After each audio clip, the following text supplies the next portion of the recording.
He's my younger brother. You gotta help me finish this. Taught him everything he knows. You don't know to see where this fight is headed. Turn it over. I'm still his trainer. We have a fight next week. And after I win, I'm gonna start making good money so you can live with me more days, okay? Good luck, Daddy. Don't hold your breath, Casey. Bye, baby. You paved streets, right? Yeah, I do. And I'm a fighter. I heard you were a stepping stone. Oh, I mean, I had a few tough fights, but the next fight's gonna show who I am. Yeah, and he's gonna lose that one too. So move that sugar ass and give him Don't disrespect her. Mickey Ward is 31 years old. He's here because he needs the money. Look at the size of that guy. He's got 20 pounds on me, Dickie. You don't fight, nobody gets paid. I'm quitting, Shelley. I'm done fighting. I don't need it anymore. It's sad that you let them take it away from you. I was embarrassed. I told everybody I was gonna win that fight and get back on track. I'm sick of being a disappointment. I'm starting to think that Christian Bale's a real crackhead. The way he loses weight for a role. I'm linking him more to like the porn stars that do gangbangs.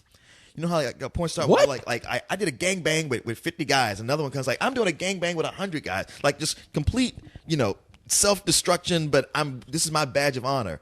It's almost like he's like with other method actors. He's like, what have you done to abuse yourself for a role? That's true. Really? I'm going to top that. No, it's true. I mean, he is the king of it. I'll give him that. He's the absolute king. Because there's anybody who can go from like a healthy weight to like a Q-tip in the matter of between two films. Yeah. It's that guy. And back again. I worry about his health because, I'm sorry. That's not right. That's not normal. We're not supposed to do that. Man, we always say that like, oh, that's not, he's going to die early from doing that. It's like, no, he's just going to keep getting more famous and rich. Yeah, while yeah. We sit there watching him. Yeah, he gets more rich and then he comes up and tells you, I hired the best tapeworm in the business for this role. Yeah, eventually he's going to get older, though. He's not going to do it. We're like, I liked him better when he was all schizophrenic with his weight. like De Niro. I was like, yeah, I like the young Bobby De Niro. Yeah, it's like, but then you just became the old one and stayed that way. The old raging bull. Yeah, man. Christian Bale, I mean, he pulls the thing where before, like the machinist, he got super skinny, then became bulky for Batman right afterwards.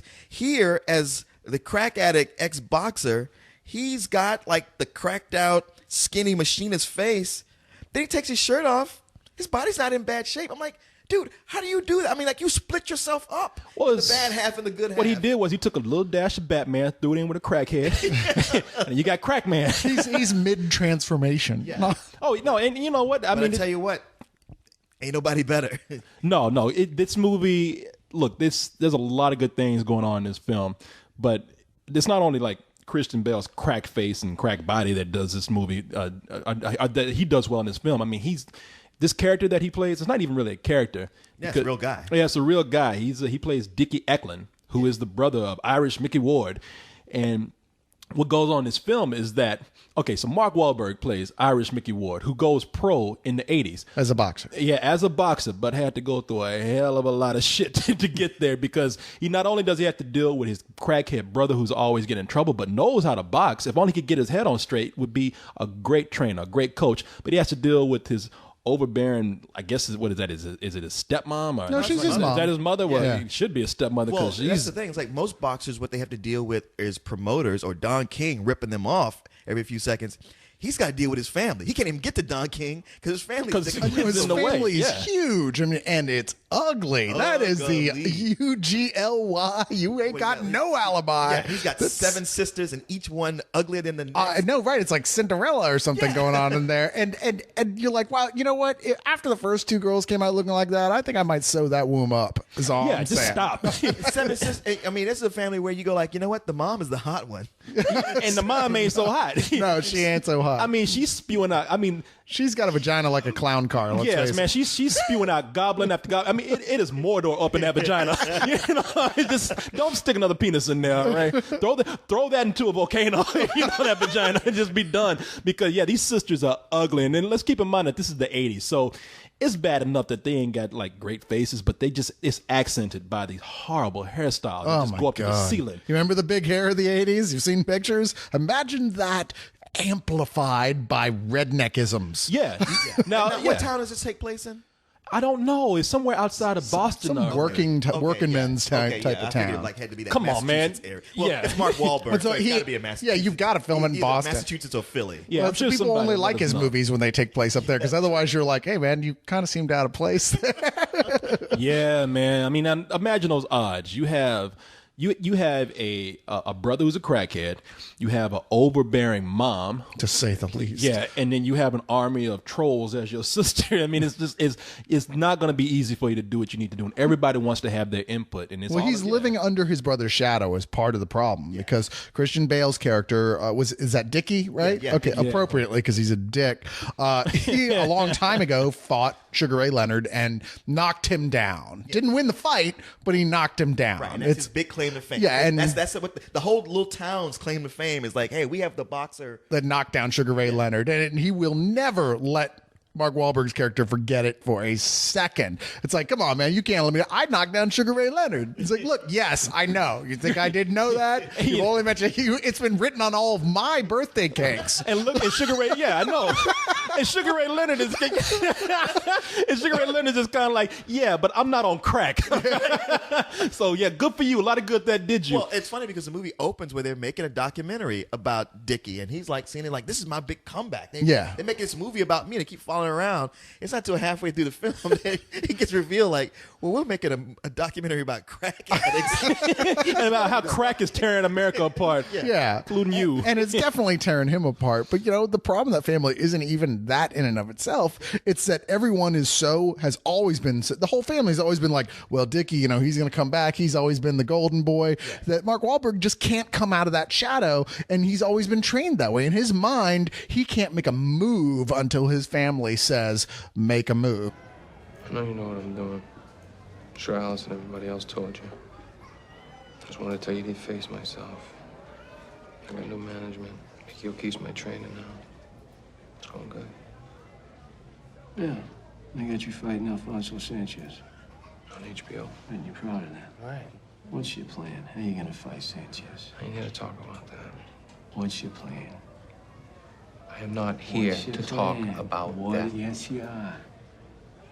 You watch the fight and you'll see the plan.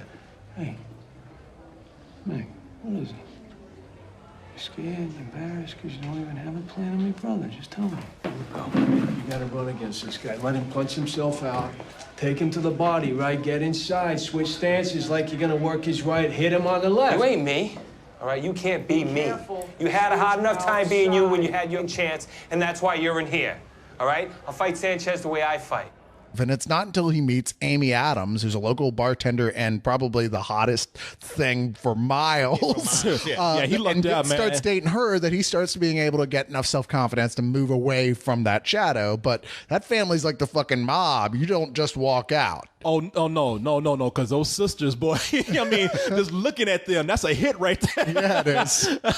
But yeah, by the way, it was Lowell, Massachusetts, that he was in. And I don't know anything about Irish Mickey Ward. I don't. I'm not going to even try to pretend like I do. But I think it's like 3 fights that made him famous. And so this, now we won't go too far to reveal too much about what happens, because it is one of those films where it's it's a boxing movie where you have to. It's like a real live Rocky story. Yeah, I mean it's a Rocky movie except it's about a real guy. But in these boxing movies, it's life that you have to get through more than in order to prepare you for. It's not even the training and all that. That's part of it, but it's just the life around you that you have to that you're being put to the test for to prepare for these fights. And you're wondering, is this person going to prevail or are they not? Well, it's funny because I love boxing films. It's like one of my favorite genres is the boxing movie.